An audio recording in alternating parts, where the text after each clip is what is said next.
um prazer enorme estar aqui convosco e quero agradecer antes de mais ao professor que nos convidou, o Franco, é um gosto enorme estar aqui e ainda mais por partilhar a mesa com o querido amigo António Nova, amigo de há muitos anos e de muitas cumplicidades, de modo que é um prazer. Quando este tema me foi proposto, eu estranhei, porque unidade da ciência. Porque para quem trabalha na área da epistemologia, eu já vos posso dizer, eu mais o António estamos aqui a ver como é que nós podíamos trabalhar os dois este tema. Eu vou trabalhar mais na parte da ciência e ele na parte institucional das universidades, que obviamente foi protagonista de um grande processo de unidade e certamente todos vós e eu próprio queremos ouvir sobre isso. É porque é um tema, se nós olharmos para este tema como foi proposto assim, seco, unidade da ciência, é um tema muito específico dos discursos epistemológicos. Ou seja, o que é epistemologia é todo o estudo sobre as condições de produção e de validação do conhecimento válido. E na nossa cultura ocidental moderna, esse conhecimento válido é normalmente o conhecimento científico. Sendo que há um grande debate sobre o que é ciência e o que é não ciência. Até porque ela evoluiu ao longo dos séculos e até porque mesmo hoje falamos de ciência em contextos totalmente diferentes daqueles a que estamos habituados. Há uma ciência hegemónica, esta ciência moderna que nasceu na Europa, mas obviamente há uma ciência ancestral na Índia, há uma ciência ancestral na China e obviamente também houve ciência na Europa e nesta região muito antes desta ciência moderna. Portanto, sobretudo era ciência, e sendo que elas são, no fundo, incomensuráveis, muitas destas explicações ou compreensões da realidade, onde é que está a unidade? Porque é que todas são ciência? Bem, este é um dos temas, digamos, mais amplos que nós podemos encontrar aqui, porque depois há um tema muito mais específico, que é um movimento que nasce no princípio do século XX, em Viena, no Círculo de Viena, e que é animado por grandes epistemólogos, cientistas, Carnap é um deles, Wittgenstein participou também, e que é o movimento da unidade da ciência. O que é esse movimento? É um movimento, aliás, em que Einstein vai também participar, e que depois continua, aliás, até hoje. Nós temos hoje revistas sobre a unidade de ciência, o movimento da unidade da ciência, a sua sede continua a ser em Chicago, e é um movimento, enfim, com muito interesse, com muitos seguidores, digamos assim. Mas será um movimento importante? Bem, ele surge no princípio do século XX com esta ideia, é que a ciência, se realmente quer ter objetividade e quer ser um conhecimento válido, sem rival, não pode haver divisões entre ela. E, portanto, ela tem que ter uma unidade. É a unidade de métodos, a unidade de pressupostos, de racionalidades formais, para que tudo aquilo que é a ciência seja facilmente identificado pela via formal. Nós estamos num período que nós vamos chamar a isto o positivismo lógico, porque exatamente é a ideia de que há uma ciência que é possível identificar características que estão presentes em todos os ramos de ciência e que são inequívocas e que, portanto, estando elas presentes, nós temos a unidade da ciência. Bem, é um sonho antigo esta ideia da unidade da ciência. Ela vem de muito atrás. Nós podemos dizer que há mitos. A ciência, muitas vezes, a ciência é sempre, obviamente, muito ligada a pressupostos culturais. Não? E se nós quisermos ver o conhecimento rigoroso, que muda, que tem mais temas e vai ter vários títulos ao longo dos séculos, há sempre esta ideia da autonomia e da dicotomia entre o múltiplo e o uno. Portanto, a ideia de que há uma diversidade e depois deve haver uma unidade. Isto é algo que vem desde o princípio dos tempos. Normalmente, para nós, aqui no mundo ocidental, esse princípio dos tempos que interessa é a filosofia grega, que obviamente vai buscar muito a Alexandria, que não é propriamente a Europa, mas é o norte da África, vai buscar a Pérsia e vai buscar, obviamente, também influências orientais muito profundas. Mas é a ideia de que se há uma multiplicidade de coisas, deve haver algo que é uno. Por exemplo, a Demócrito, a unidade fundamental da existência do mundo é o átomo. É o átomo. Para Parménides era uma essência. Tem que haver uma essência. Para Pitágoras é um número. O número unifica tudo. E, portanto, evoluiu. Para Aristóteles é categoria. A categoria unifica. Portanto, há sempre a ideia de que há o múltiplo e há o uno. E normalmente se fez muitas vezes esta hierarquia, que a filosofia é o uno e a ciência é o múltiplo. Isto vem desde Aristóteles, exatamente da mesma forma. E vem por aí fora. Em Descartes, por exemplo, obviamente que há uma unidade, a unidade é dada pela metafísica, e essa tem uma pluralidade das várias áreas, que no caso dele é a mecânica, a moral e a mecânica, a moral e uma terceira que não me ocorre agora. Mas é realmente, fundamentalmente, a ideia da diversidade e da unidade. Quando este tema chega ao positivismo lógico do século XX, qual é a referência para esta unidade? Qual é a ciência que está na base desta unidade? É a física. A física é a ciência que, por tratar daquilo que se considera ser os elementos mais elementares, as estruturas mais elementares da natureza, seria também ela que seria um modelo para a unidade de todas as ciências. E isto é uma tradição que vai ser muito forte, inclusivamente para as ciências sociais. Por exemplo, quando a sociologia nasce, não nasce com este nome, nasce com o nome de física social. Era de aplicar à sociedade o que a física fazia para a natureza. Não, tinha havido, obviamente, no passado, outras tentativas e outras ideias. O que tem a física no século XX, como grande modelo de unidade, tinha a geometria no tempo de Descartes. Para Descartes, a geometria era exatamente esta ciência-mãe, digamos assim, e que aparece em Galileu, quando ele diz que Deus escreveu as leis da natureza em caracteres e números geométricos. Portanto, é sempre a ideia de reduzir a multiplicidade, a diversidade a uma unidade, que tem, aliás, uma dimensão estética, que raramente se refere, é a ideia de harmonia. Se houver unidade, há harmonia. E, portanto, também a ideia, aqui mais ligada à própria existência da ciência como instituição, a ideia de que se ela for una, obviamente que é mais fácil a cooperação. Sabendo uma unidade da ciência, há uma unidade dos cientistas, e como tal, a cooperação entre os cientistas será muito maior. Mas, naturalmente, que esta unidade, e é curioso ver a armadilha das coisas, é que no momento em que se procura eliminar a ideia de pluralidade da ciência e das várias práticas científicas, como vou tentar mostrar logo a seguir, e que se começa a lutar pela ideia da unidade, vamos ter vários conceitos de unidade. E, portanto, de alguma maneira, a pluralidade reproduz-se nas diferentes versões da unidade sobre a pluralidade.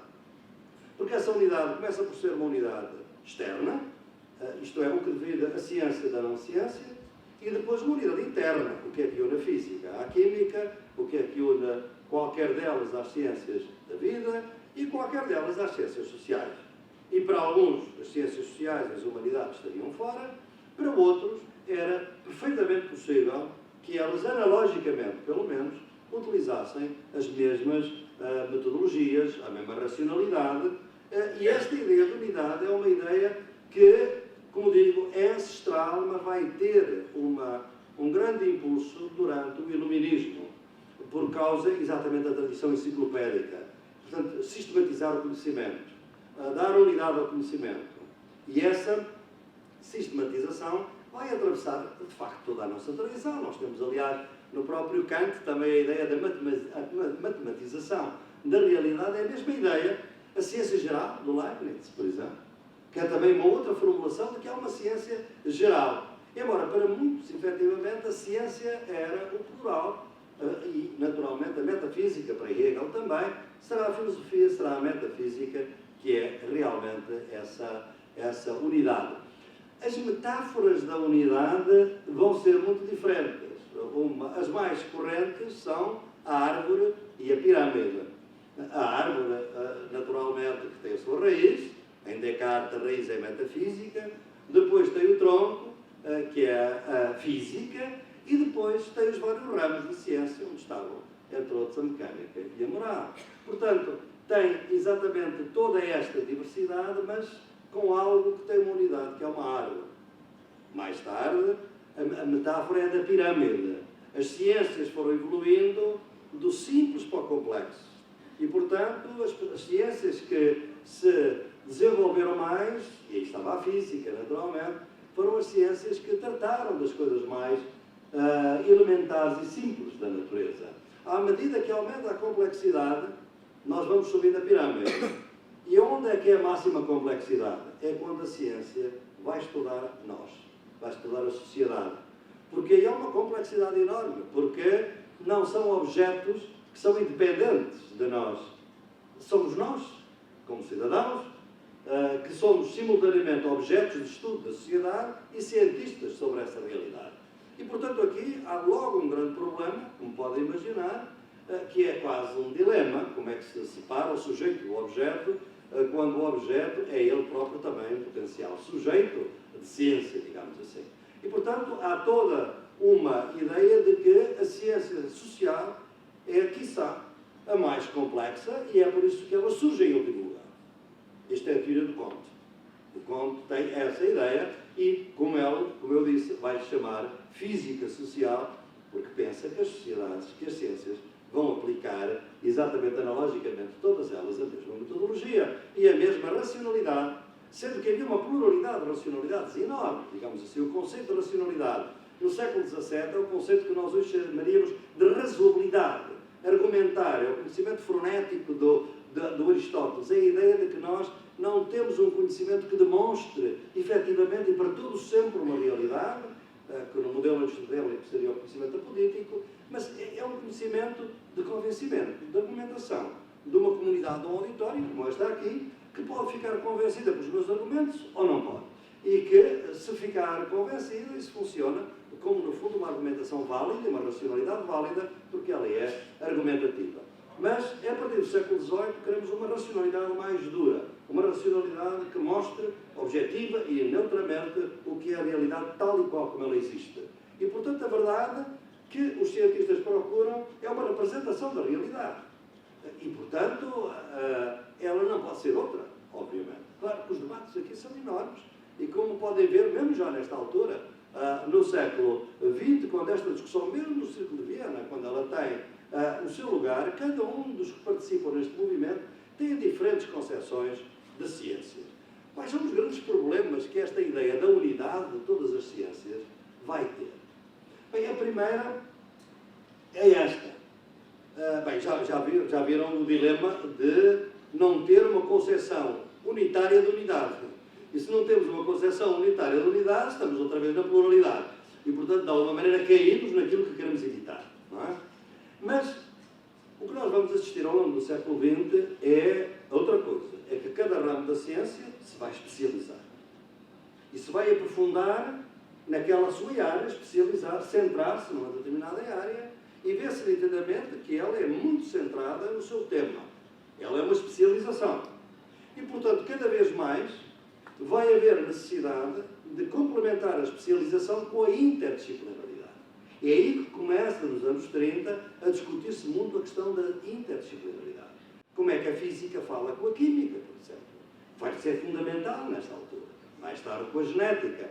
E, portanto, a ideia de que se há interdisciplinaridade, há pluralidade, afinal não há unidade. E, portanto, a especialização, de alguma maneira, vai atrapalhar o movimento da unidade da ciência. Em segundo lugar, todos os nossos conceitos na ciência, na epistemologia, são sempre, de uma maneira ou de outra, contextualizáveis dentro, e são contextualizados num contexto cultural, num contexto político, num contexto social. Porquê é que a unidade foi preferida em vez da pluralidade? Porque é que tem aqui, como vê, porque é que a gente luta pela unidade? Podíamos lutar pela pluralidade, já viram? Não há nenhuma razão para dizer que o uno é melhor que o múltiplo. Não há nenhuma razão. A unidade, obviamente, é importante, mas a pluralidade também o é. Porque, se virem bem, nestes movimentos há uma ideia normativa, isto é, a unidade é melhor que a pluralidade. E, portanto, começa a haver uma reflexão epistemológica, porque é que a unidade é melhor que a pluralidade. E aí começa a entrar fraturas neste movimento e nesta discussão. E começa a saber uma coisa. Primeiro, lutar pela unidade obriga a muito reducionismo, porque a gente, com a preocupação de ver a unidade entre as várias ciências, vai deixar de lado muitas coisas que atrapalham a unidade. E, portanto, a luta pela unidade é uma luta de reducionismo. Obriga-nos a deixar de lado coisas importantes nas ciências, nas diferentes ciências, que realmente não podemos entender se queremos falar exatamente dessa unidade. Por outro lado, há ciências que começam a surgir que são compósitas à partida.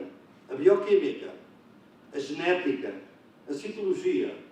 Criou-se inclusivamente nomes para elas, são interfield theories, teorias de entre campos. Portanto, aqui há uma pluralidade articulada e começa a haver a ideia de que a pluralidade articulada permite perfeitamente a cooperação entre as ciências. O que é a interdisciplinaridade, se não isso? Portanto, o conceito de unidade começa também a ser tocado também por outra via. E a via é esta. Se realmente há várias concepções de unidade, e há, o que é que isto vai significar? Se nós dermos a esses critérios da unidade um poder total de definir o que é científico e o que não é científico, e o que cabe na unidade e o que não cabe, quem vai determinar o que é a ciência são os centros fortes de ciência. São as comunidades científicas mais fortes.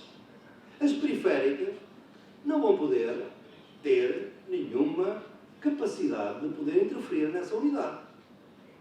Ora, nesta altura, estavam a surgir vários movimentos que mostravam aquilo que nós mais tarde viemos a chamar nos nossos livros e na reflexão por aí, a pluralidade interna da ciência. É que a ciência, enquanto prática científica, não como ideal, digamos assim, mas como prática científica, é extremamente diversa. E ela tem formas de inserção na sociedade muito diferentes. Os centros de investigação na Índia, que são científicos, obviamente, têm estilos e formas de produção e de trabalho que são muito diferentes dos norte-americanos, por exemplo. Portanto, há práticas científicas diferentes. Depois vieram as cientistas mulheres, quando se começou a surgir a ideia de uma epistemologia feminista. As mulheres começaram, cientistas, a problematizar a prática da ciência de qualquer delas, tendo mostrado que havia na prática, por exemplo, preconceitos machistas. Nas próprias criação das teorias, não era só nas práticas, nas próprias teorias. E há estudos maravilhosos, por exemplo, sobre a origem das espécies do Darwin. A crítica feminista à origem das espécies do Darwin. Porquê é que é uma luta de competição? É uma luta de sobrevivência do mais alto. É uma luta masculina. É uma luta capitalista. As mulheres feministas entendiam exatamente que a ciência deve ser feita pela cooperação. O modelo não é a competição e a sobrevivência do mais alto, é a cooperação entre todos, os mais fracos, outros mais fortes. Uma epistemologia de cuidado, que curiosamente quem a tinha advogado eram os anarquistas. Talvez não saibam que na altura em que o Darwin estava a escrever A Origem das Espécies, um cientista anarquista, biólogo, Kropotkin, estava a escrever em folhetos, que era publicação mensal, a sua análise das abelhas. Ele tinha ido para a Sibéria e trabalhava com as abelhas para mostrar que a ciência era fundamentalmente, e a natureza e a sociedade, era um sistema cooperativo. Era um sistema cooperativo. Havia hierarquias, obviamente, como há, obviamente não é enxame, mas é um sistema mais cooperativo do que competitivo, e de exclusão e de destruição no menos alto. Portanto, começa a saber que as teorias científicas, no fundo, também falam com as sociedades em questão. Também falam com as práticas e quem domina, digamos assim, o campo científico. E, portanto, a partir de certa altura, começa a dominar a ideia da pluralidade. E essa ideia da pluralidade é talvez aquela hoje que domina. Continua a haver um movimento da unidade da ciência. Nos anos 20 e 30 esse movimento era muito forte. Como eu disse, Einstein deu-lhe grande cobertura. Ostwald, que era enfim, o expatriado da Áustria nos Estados Unidos, foi mesmo o diretor desse movimento durante bastante tempo, deu-lhe grande prestígio. Mas a verdade é que começou-se a pensar que se calhar a pluralidade é tão boa para a cooperação como a unidade. E claro, obviamente, como já estão certamente a ver, já no final do século XIX havia um grande debate de saber se as ciências sociais e humanas não tinham uma outra metodologia completamente diferente daquela que tem as ciências da vida ou as ciências físico-naturais, exatamente o seu objeto. E, portanto, aí surge a grande divisão que não era possível trazer a uma unidade entre o que é explicar e o que é compreender. E, portanto, as ciências sociais e humanidades não têm muito que explicar, têm que compreender as sociedades onde estão. E essa é uma forma, obviamente, de... Também isto vem, obviamente, da Dilthey, depois o Weber, etc. Não vou entrar nos detalhes para não nos maçar com nomes, porque o que interessa é ideias.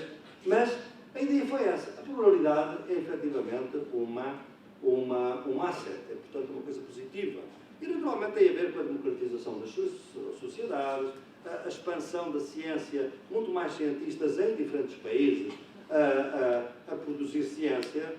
Tem que ver, quando se cria o Círculo de Viena, aqueles homens, de facto, em grande medida são homens, não estão lá mulheres, pensam que, efetivamente, eles são os únicos que estão a pensar o mundo, filosoficamente, naquela altura. Não pensam, obviamente, nos Estados Unidos, não pensam no resto do mundo, são colónias europeias. E, portanto, eles estão no centro de uma grande problemática e isso vai dar origem, naturalmente, a essa grande arrogância de poderem definir uma unidade para todo o mundo e, ao mesmo tempo, essa unidade, a certa altura, vai se esboroar numa angústia extraordinária, num grande filósofo, um filósofo extraordinário, que foi Wittgenstein. Quando Wittgenstein, depois de procurar exatamente que a unidade fosse uma forma, dentro da lógica do positivismo lógico, de dar essa grande unidade e a clareza dos princípios, aquelas ideias simples e claras de que falava Descartes, que seria agora possível finalmente chegar a elas. Wittgenstein, no final da vida, chega à conclusão que nada se pode dizer claramente. E então tem, nas investigações filosóficas, aqueles que conhecem a obra, essa angústia realmente extraordinária que nós encontramos também em Spinoza, que é isto: aquilo que não se pode dizer claramente deve ser silenciado. Como nada se pode dizer claramente, o filósofo é reduzir ao silêncio. Vejam, portanto, que este paroxismo da unidade e da clareza leva exatamente a este outro lado. Claro que, obviamente, como podem imaginar, há aqui também teologias escondidas. Porquê é que a unidade? Bem, estamos num contexto cultural de monoteísmo. Não é? No fundo, a metafísica é exatamente muito relacionada com esse monoteísmo. E, portanto, esta ideia de uma unidade que, no fundo, quer que os humanos se comportem como deuses. E, se calhar, se nós não podemos pedir aos deuses que se comportem como humanos, também não podemos pedir aos humanos que se comportem como deuses. E, portanto, é exatamente isso que vai levar a uma grande angústia em todo este movimento. E ela é tão grande que, a certa altura, não se vai chamar mesmo pluralidade científica ou epistemológica, sobretudo quando se olha para as práticas científicas. Vai-se chamar desunião da ciência. Há toda uma corrente de ciência que chama-se de disunity of science. E tem, inclusive, uma escola de Stanford, onde há cientistas que têm vindo a trabalhar, e bons epistemólogos, John Dupré, Nancy Cartwright, que têm vindo a trabalhar muito nessa ideia da desunidade. Eu, pessoalmente, não penso que nós precisemos dessa ideia da desunião. Eu acredito mais na pluralidade. Obviamente que a pluralidade põe-nos problemas de saber qual é o limite dela, mas isso é como em democracia. Nós temos também que lutar com limites dessa pluralidade e mais, de uma pluralidade onde nós nos entendemos e devemos lutar por nos entendermos. Por exemplo, nos últimos anos, muito do meu trabalho é sobre tradução intercultural. É como eu traduzo a cultura ocidental, a cultura dos direitos humanos, na cultura hindu, na cultura islâmica, e tentar ver que entendimentos é que são possíveis. E, claro, coisas onde não é possível o entendimento. São incomensuráveis. E é aqui que a discussão epistemológica dos últimos 50 anos nos levou mais para a pluralidade. Em alguns casos, até para a incomensurabilidade. Foi um grande sociólogo, epistemólogo da ciência, Thomas Kuhn, quando ele escreve, exatamente em 1962, o seu livro sobre revoluções científicas, e que ele tentava mostrar uma coisa simples. A ciência moderna que nós temos hoje é incomensurável com a ciência anterior. E, portanto, não podemos falar de uma unidade da ciência porque só podemos falar dentro de um certo período em que funciona aquele paradigma. Porque, obviamente, não posso pôr a dialogar o paradigma de que o Sol é o centro do universo com o paradigma onde a Terra é o centro do universo. Não posso pôr a dialogar um paradigma em que a natureza é o centro, o biocentrismo, e outra que põe o homem e a mulher no centro, o antropocentrismo. São incomensuráveis. É possível criar um diálogo entre eles? É um tema, obviamente, muito interessante. Mas Thomas Kuhn diz, não, eles são incomensuráveis. Onde é que há pluralismo? Há pluralismo naqueles períodos em que a ciência que nós estamos habituados a fazer entra em crise. E aí cada cientista procura, cada escola procura uma alternativa e o paradigma torna-se muito mais plural. E depois outros epistemólogos, um grande epistemólogo francês, inglês, Paul Feyerabend, que vem dizer, não é só nos momentos de crise que há pluralidade, há sempre pluralidade no sistema de produção científica. Realmente a racionalidade científica é muito contextual. A maneira como nós fazemos ciência, em geral, e não apenas as ciências sociais, é mais uma lógica de intervenção do que numa lógica de explicação. E aí, porquê que é isto? Vejam, por exemplo, o que é que nós temos de fazer nas ciências da vida, nas ciências naturais, a experimentação. A experimentação é uma lógica de intervenção, porque a gente tem que pôr o ratinho. Eu tenho 2 filhos que são 2 professores de biologia, um numa universidade portuguesa, outro numa universidade norte-americana. E discutimos muitas vezes isto. Como é que se arranja um contexto completamente experimental, regulado, onde tudo tem que funcionar para definir regularidades nos fenómenos. Nós temos que violentar todo o ambiente, a natureza, o ar, a temperatura, etc., para que isso ocorra. Ora, ao nível da nossa vida normal, da vida das plantas, da vida dos homens e das mulheres, não há uma lógica laboratorial. A gente vive assim. E, portanto, quando nós intervimos dentro da ciência desta forma, fazemos com uma lógica de intervenção sobre ela. Qual é o significado epistemológico disto? Quer dizer que nós, pela regulação do laboratório, chegamos a uma verdade acima, ou pelo contrário, vamos descobrir umas verdades e vamos ocultar outras verdades. E é isso exatamente toda a ideia da complexidade, toda a ideia das teorias do caos, toda a ideia das qualidades emergentes. Isto é, nós na sociedade estamos sempre nas nossas relações entre amigos, também é assim na natureza, a junção, a cooperação, a articulação e também o dissídio, obviamente, permitem surgir capacidades emergentes, coisas que surgem que não estavam antes. Pode ser uma ciência nova, pode ser uma teoria nova, podem ser muitas outras coisas. Ora, essa emergência não pode ser reduzida às unidades em questão. A bioquímica é uma coisa diferente da biologia e da química. É outra coisa. Como é que a gente explica esta emergência? Há aqui coisas, e é aí que entram, obviamente, as ciências da complexidade e as teorias do caos, que mostram, efetivamente, que é muito difícil reduzir toda esta unidade. E, portanto, nós vivemos hoje um tempo que eu diria que é um tempo, talvez, que privilegia a pluralidade da ciência. Eu penso que é um sinal dos tempos. Eu penso que nós entramos no século XX com um grande paradigma, digamos, de convivência praticamente monopolista, que é o viver democraticamente. O que é que consiste essa democracia é o grande problema. Se ela é como eu costumo distinguir nos meus trabalhos, se é uma democracia de alta intensidade ou uma democracia de baixa intensidade, ou de baixíssima intensidade. Mas, no entanto, esse paradigma está aí e, de alguma maneira, ele condiciona um pouco hoje também a atividade dos cientistas e, portanto, a ideia de essencialismos, a ideia de reducionismos já não tem aquele glamour que tinha antes, não tem aquele encanto. Pelo contrário, hoje nós podemos dialogar realmente através de diferenças muito grandes. Desde que a gente tenha uma capacidade de escuta. E aqui é muito importante, hoje penso eu, nas discussões científicas, e com isto termino, obviamente, que é esta ideia de que todo o pensamento é incompleto. Toda a cultura é incompleta, cada cultura, e também todo o pensamento científico, seja ele disciplinar ou interdisciplinar, é incompleto. E se tiver consciência dessa incompletude, ele abre-se a outros conhecimentos. Ele abre-se a outras perspectivas. Eu tenho vindo a chamar a isso a ecologia de saberes. Portanto, a ideia de que é possível criar articulações entre diferentes conhecimentos. E isto, inclusivamente, pode nos levar para além da própria ciência. Pode nos levar para outros conhecimentos.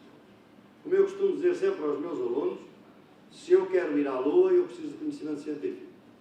Mas se eu quero preservar a biodiversidade da Amazónia, eu preciso do conhecimento indígena. São eles que sabem as plantas, as virtudes das plantas. Não há nenhum cientista que possa, por si, alguma vez chegar a esse conhecimento. Está neles.